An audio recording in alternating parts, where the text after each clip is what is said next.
now we're going to talk about the pawn structures. Remember, we had a series Hmm. about different pawn structures that come Yes. from openings. So I thought today we would talk about this one. So it won't be specifically about the endgame, but more about the pawns.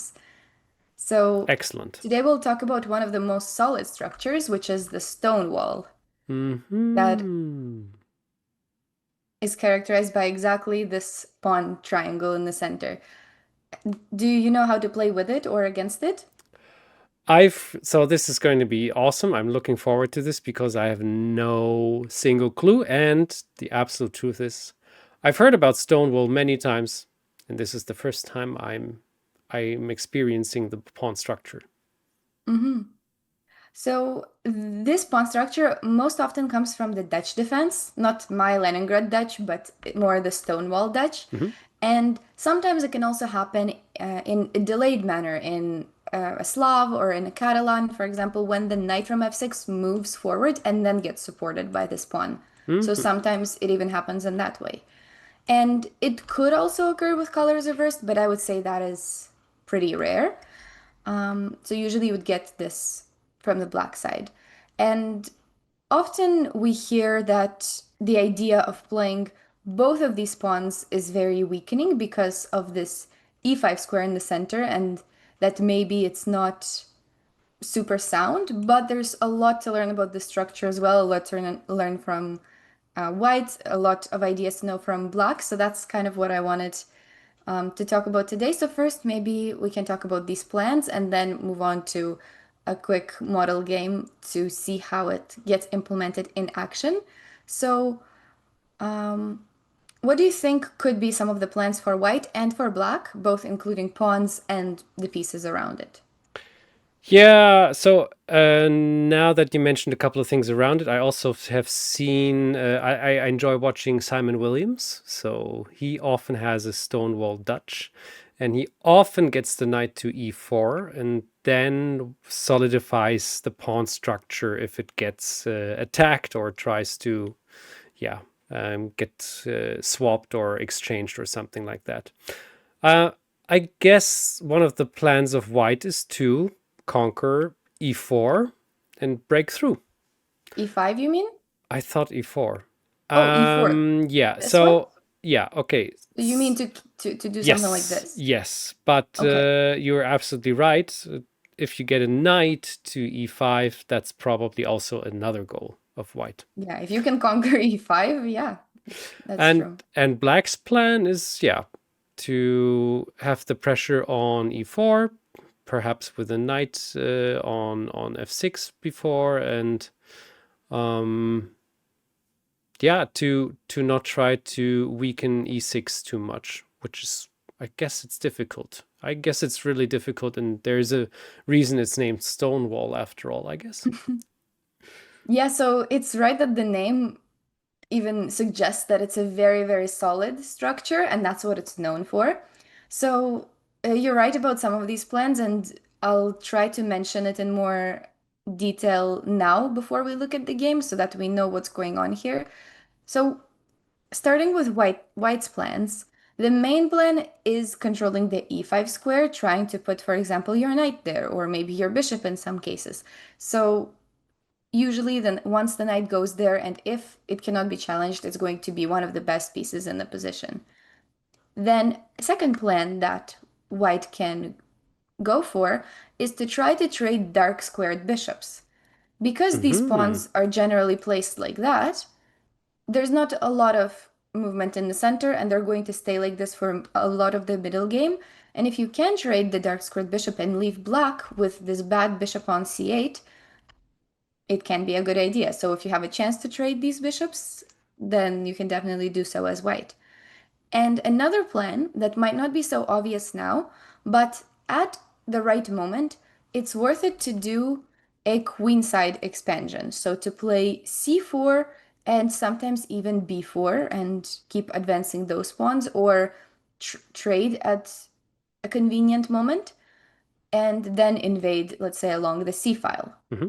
So you want to try to put some pressure on the queen side in these situations, if if circumstances allow, but that's a common plan that you can try to go for. Um, Now black's plans. Black usually tries to do things on the opposite side of the board. So oftentimes black tries to create a kingside attack because this pawn is already there. So sometimes adding in one more pawn or a few more pieces there can help to create that attack. Often the knight is placed on e4, and that kind of helps with that attack or any sacrifice ideas. But of course, this is not always going to work. And as black, you also need to be careful about pushing these pawns too much and to know when you should focus on positional ones instead. So Mhm. not always, but if white is playing super slow, you can definitely try that. And another common idea to know, one of the first ideas I learned about this structure actually, it was what to do with that bishop. So as black, the plan for that bishop is usually to go here, here, and here, Yeah, I which, think I've seen something like this too. yeah, it seems like a long way to go, but if there's enough time, why not improve that bishop to its better squares? You can also play with b6 and bishop a6 in some cases, Mhm. depending on white's setup too. And yeah, and I guess Black's final plan that I can mention is to play c5. So one thing to know though is that you're not gonna want to combine c5 with a kingside attack. So you're not trying to play on both sides of the board, but depending on the situation, you choose whether one of these plans is more suitable than the other. So just don't combine these plans, but know about them to figure out which one you want to do in a given situation. So that's kind of a bit of an overview both for white and for black. And we'll see some of them get employed in the model game. Let's take a look. Yeah, so this game will come from a long time ago from two Norwegians. One of them is known, Jon Ludvig Hammer. He was playing as white, and he played a really nice game that showed how to play against the Stonewall Dutch. If I'm But not correct, if I'm not mistaken, he won the Norwegian championship recently. that's probably true. Yeah. I'm sure he was a champion before that as well, Yeah. but yeah, even recently I feel like I've heard his name out there too. So yeah, this game is not too recent. But yeah, it was, even though we'll see a win from the white side, but we'll discuss the plans from both sides Sure. as well. And in this game, he really showed how opening the C file can be huge in terms of this pawn structure and how to invade with the pieces there, and how trading these dark squared bishops helps with those plans. Let's go. So it started like this, a bit differently than usual. Uh-huh.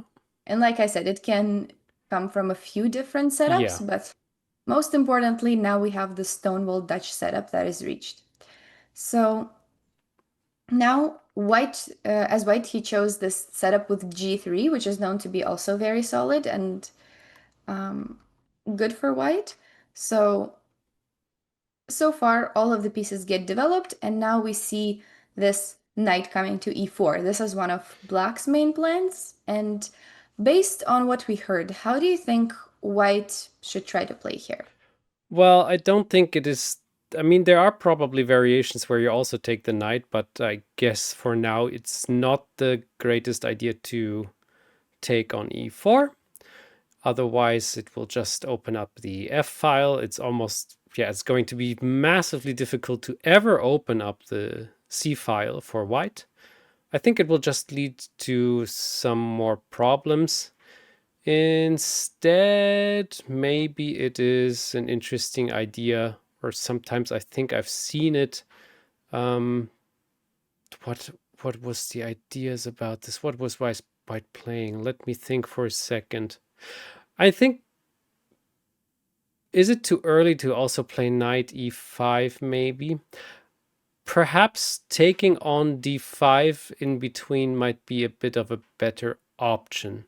Also for, and you mentioned it already, opening up the C file. I mean, it works towards this idea. And yeah, black should really take back with C, I guess. So Yeah, I, there's many good yeah, things to talk about here. So knight e5 is a possibility. For sure. So that's where the knight tries to go.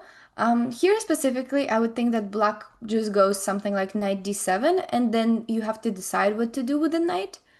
And you can play f4 yourself too, but it's kind of not what we try to go for usually against the Stonewall. Of Yeah. course, nothing terrible is gonna happen, like you're not gonna lose anything, but also it's kind of you were kind of trying to keep that pawn there to have that flexibility. So if you cannot do that, that it is maybe sometimes preferable, but you can also play, yeah, interesting stuff like knight back. The knight is actually on a pretty good spot here. You have like f3 possibilities too, but this can work.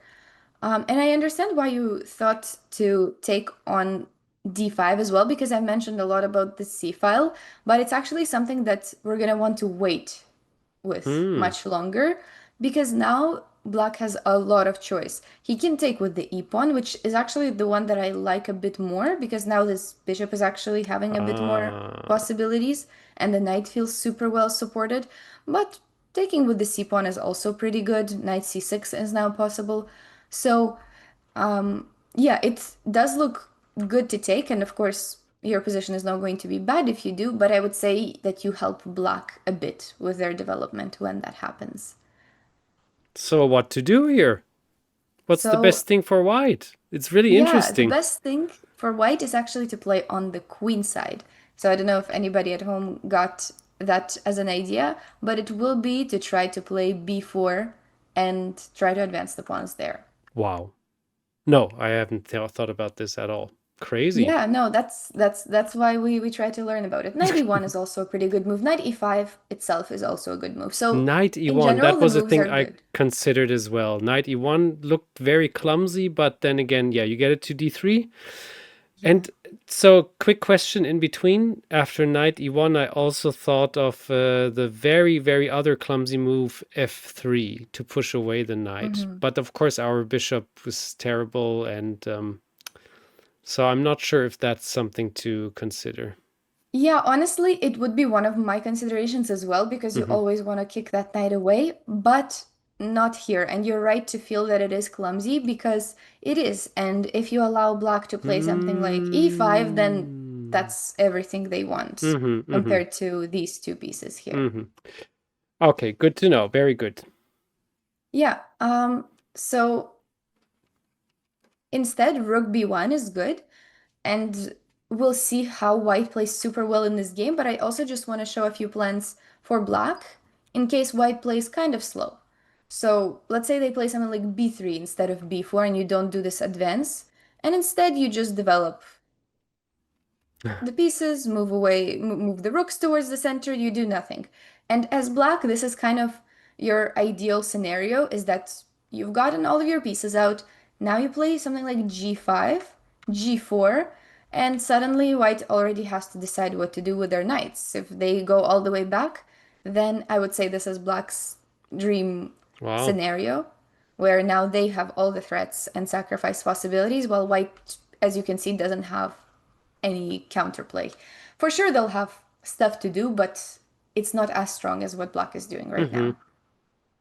So that's kind of the danger in playing slow. But of course, there's always tactics like knight e5 that you have to consider. So it's a lot of it comes down to this, but even this I really like for black as well because it looks Totally. like they're doing more.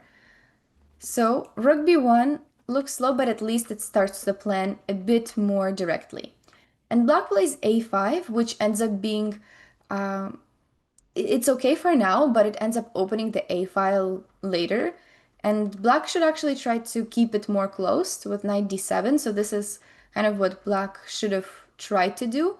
But another thing to know for black is that if white starts this pawn storm right away, then it can be quite hard to break through. And one of the interesting plans is b5 Okay. that you can try. You don't have to, but it's one of the options is to try to play things like b5. This is the most commonly played line. White is better, Oh. but has some fun variations like this as well, where the queen kind of gets trapped. My gosh. And you don't want it to get exchanged for that rook, right? You put the bishop in the middle, and yeah, I would say white is doing fine, but you don't want to, you don't want to get too greedy either. So b5 is just an interesting idea to know, but it's a very committal move.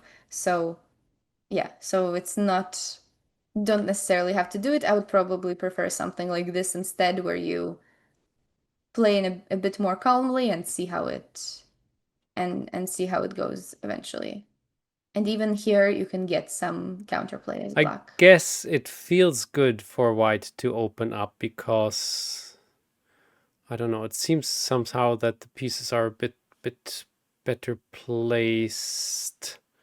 Maybe there's no big Yeah, difference. because black's queen's side is not developed yet, Yes, so perhaps that's why it ours is feels like this. a bit more out there. So this is kind of the better way for black to play, trying to find some counterplay, um, trying to do that Mhm. instead. But in the game, he tries to prevent the plan, understandably, with a5. And now b4 happens anyways, because black cannot prevent it for too long. And after this, queen takes c3. This was kind of black's last chance um, to even out the game a bit. What do you think black should do? Mm. I wonder if e5 is once again an interesting move to push forward or exchange some pawns and pieces. If we could play e5, we would want to do that. I Yeah, mean, so here after we rook just get e8. taken, I Yeah, guess. rook e8, I guess. And Hmm. yeah, but perhaps there's something better. So what else There could there is, be? but I understand why you would want to get out of that pawn. But the thing is, then white also has some chances to open up with d5 and maybe even win some pawn there with his bishop Yeah. at the end of all the trades. So black is just a bit underdeveloped to try to do the central Hmm. push. What else? Anybody at home? What do you think about Black's ideas here? Um, so also g5 doesn't work. Question is if h6 g5 is too slow. Perhaps it is. You're right about that. The And usual plan is too slow here. okay, last thing and last consideration I have taking on c4. And that's the right one. Okay, That's the good. correct one. It's you see that all these three pawns are together connected. They're kind of making threats. Yeah. It's good to make this trade. It looks And weird at also, first because of e6, but that will do the deal, I guess. exactly. So I like to say that it's not a weakness if it's not attacked. So if we get that queen away, then who's gonna claim that that pawn is a weakness? Maybe someday it'll advance and it will be okay. But yeah, of course, white can still do their counterplay with this pawn as well. But at least this is something for black that doesn't create any huge weaknesses and that keeps them in the game. Hmm. So this was necessary already, but black instead tried to go for that typical idea of b5, of trying to block Hmm. everything there, but that leaves white a lot of options. White can take, or they can also advance. And both of them are kind of good in their own way. So sometimes it's preference, sometimes not. But instead, they first start with bishop to g5. Now bishop e7 is what happened. And here, do you think we trade or we don't trade? Hmm. Well, we trade, of course, because that was one of the rules you mentioned in the very beginning. Yeah, yeah, that's true. That's true. So this was not a trick question. Based on the rule, we want to take that bishop and we want to stay with this bishop over this one. And combined with that rule that I mentioned, now we want these pawns to always stay on the light squares and we want them to be a weakness. So we actually end up taking rather than closing down the position. Mhm. So they have to take back with the c pawn. And now, of course, we compare these two bishops, and this bishop is going to be able to target this pawn while his bishop can only defend it. So that's kind of the nice thing about it. And if we can get our knight to e5, that's also something that we want to do. It's possible here because of this pin. Mhm. And eventually we get into an endgame like this. That looks And very good even, for white. Yeah, and even though the material is equal, but you can see how good it is for white. But even here, white cannot be too slow because if you play something like this and let go of your own b4 pawn, then um, black can also activate their king, and eventually, if the rooks get too active like this, then also the pawn is gone. So, of course, white has also some tricks like this, Yeah. but overall, at the end of this line, black has a trick of its own where they take this one and threatening to take on e2 Whoopsie. and then pick up that pawn. And once that pawn Oh. is gone, then it's not that hard to defend only one weakness, the one on e6. Not too difficult for black to just hold on to and make this a draw. Yeah, just quickly, can you get it that easily? Because after check on c7, what does black do? After After check here, king g2 was correct, rook ah, b1, and you want now to do check check? on c7. So I wonder, I mean, That's true. if the bishop goes back, our rook goes to b7, but then perhaps it's just a matter of time. And the king has to go back exactly to f8. So, okay, but that's it already, right? That's the whole answer to the question. The king Well, just goes yeah, back. It unless looks there's bad, but it isn't that bad.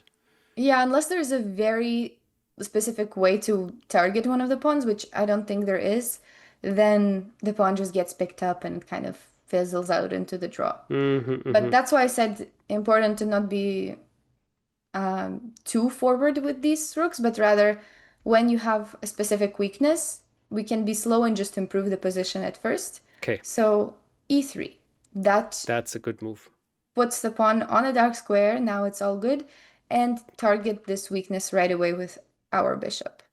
And that's what Hammer did and ended up putting the rooks there now in a much better way and ended up just winning this pawn eventually and going into a winning rook ending. Hmm.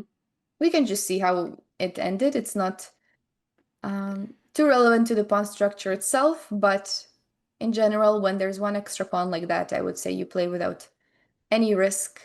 And once you improve the position to the maximum, all the pawns are pushed. Now, just the king comes in and wins Ooh, the nice game. plan. Yeah.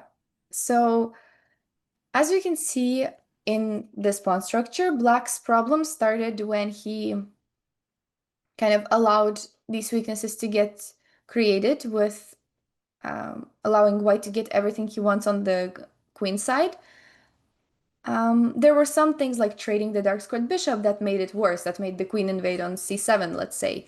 There, there were moments like that, but of course it wasn't that easy, and it didn't look like Black did something terribly, terribly wrong. He was just playing his game, preventing the counterplay.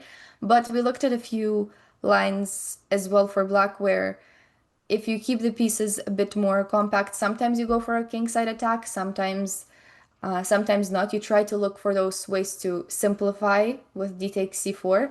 So some plans there, but definitely can be hard if the opponent knows all the right plans and tries to get them done immediately, like here, which I think is a good way to learn about the Stonewall structures to see just um, how it can be if you know all the main plans in the position and you just execute them right away. It can be hard to just respond to them all the time, even if you're a very strong player like Black was here.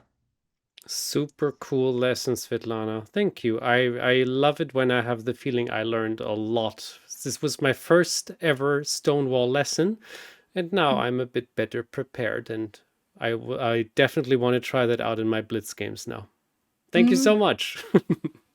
No problem. See you next time.